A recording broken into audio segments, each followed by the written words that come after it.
अब भगवान कुछ बड़े हुए हैं, अब भगवान को बच्चों के साथ रहता पैता मना मनसुखा स्त्री दामा मधुमंगल इत्यादि सखाओं के साथ खेलते आनंद आ रहा है। और बच्चों के बीच अपने ग्वाल बालों के संग भगवान नन्हे नन्हे पैरों से नन्हे नन्हे बालकों के बीच खेल रहे हैं और खेलते खेलते अपने माता पिता पूरे गोकुल वासियों को आनंद प्रदान कर रहे हैं, सुख प्रदान कर रहे हैं, बहुत तरह की क्रीड़ाएं करते हैं। नन्हे से बालक श्री कृष्ण तो हैं, हमारे कान्हा बिल्कुल छोटे तो हैं, किंतु अपने उम्र के बालकों के साथ जो उनके सखा हैं, बाल सखा रहता पैता मना मनसुखा स्त्री दामा मधुमंगल इत्यादि जो हैं उनके साथ खेलते बड़े सुख पा रहे हैं, बड़ा ही आनंद का अनुभव भगवान कर रहे हैं और बाल सखा खेल रहे हैं। किंतु हमारे ठाकुर जी, हमारे श्री कृष्ण भगवान सारे बाल मंडली के मुखिया थे। एक दिन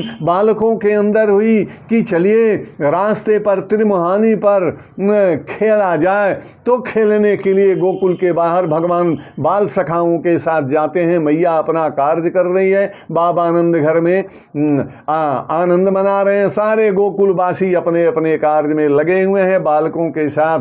कान्हा एक त्रिमुहानी पर जाते हैं और नन्हे से बालक कहते हैं कान्हा कौन सा खेल खेलेंगे? कन्हैया कहते हैं कि चलो आज मिट्टी खाया जाएगा, मृतिका भक्षण। भगवान सुखदेव कहते हैं कि भगवान ने कहा, राजा परीक्षित भगवान ने कहा कि मृतिका भक्षण, आज मृतिका भक्षण कहते हैं। सूक सनक ऋषि से कहते हैं सूत जी कि मृतिका भक्षण, ठाकुर जी कहते हैं कि आज मृतिका भक्षण होगा, मिट्टी खाया जाएगा। सारे बच्चों ने मिट्टी खाई, आज जब मिट्टी खा लिया भगवान ने भी मिट्टी खाई भगवान ने। और सारे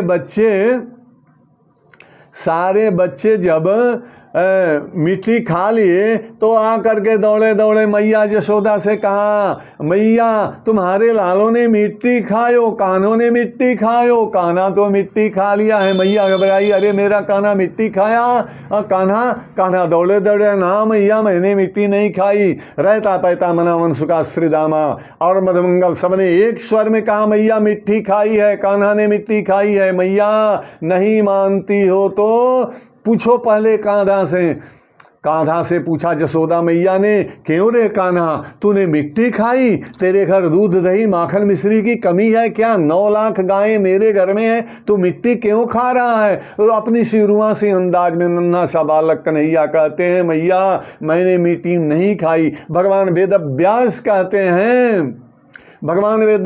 जी कहते हैं कि रुआसी अंदाज में भगवान कहते हैं कि मैंने मिट्टी नहीं खाई। और ना हम भक्षितवानम्बा सर्वे मिथ्याभिशंसिनः यदि त्वां न ग्रहस्तर्हि साक्षात् पश्यतु मे मुखम। भगवान ने कहा, मैया मैंने मिट्टी नहीं खाई। मैया ये जितने भी बाल सखा हैं, यशोदा ने कहा कि ये सखा तुम्हारे क्या कहते हैं? कहा मैया सभी मिथ्याभिशंसिनः, सारे मिथ्या कहते हैं, झूठ बोलते हैं। कहा मिट्टी नहीं खाई, झूठ बोलते हैं। कहा तो फिर बाल सखा कहते हैं, मैया इसके मुख को फाड़ कर देख, मिट्टी खाया है कि नहीं? यशोदा मैया मिट्टी खाया है, तेरे कानों ने मिट्टी खायो। कान्हा कहते हैं कि नहीं मैंने मिट्टी नहीं खाई मैया।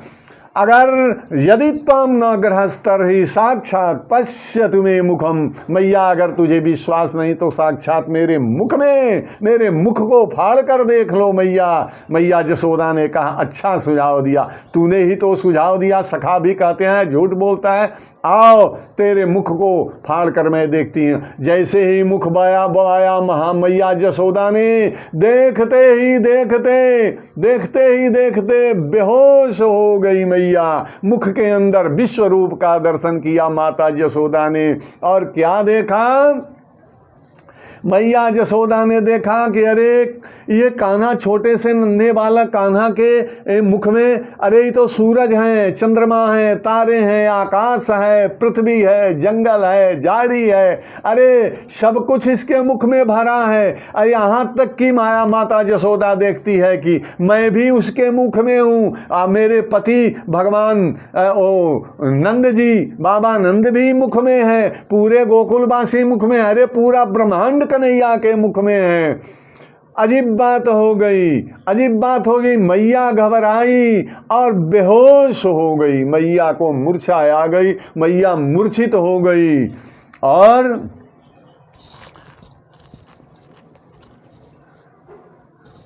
मैया क्या देखती हैं?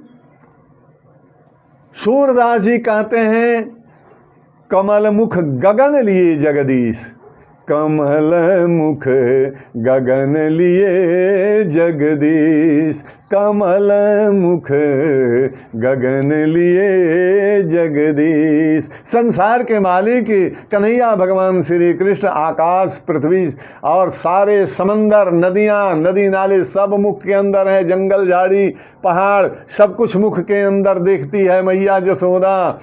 देखी के अनंत मुख, कवि का भाव है आचार्य कोकिल का, देखी के अनंत मुख कमल बालकवा के, मैया खोवे सुधि बुद्धि सारी हो पुजारी जी, मैया खोवे सुधि बुद्धि सारी हो पुजारी जी। देखी के अनंत मुख कमल बालकवा के, मैया खोवे सुधि बुद्धि सारी हो पुजारी जी, मैया खोवे सुधि बुद्धि सारी हो पुजारी जी। क्या क्या मैया देखती है?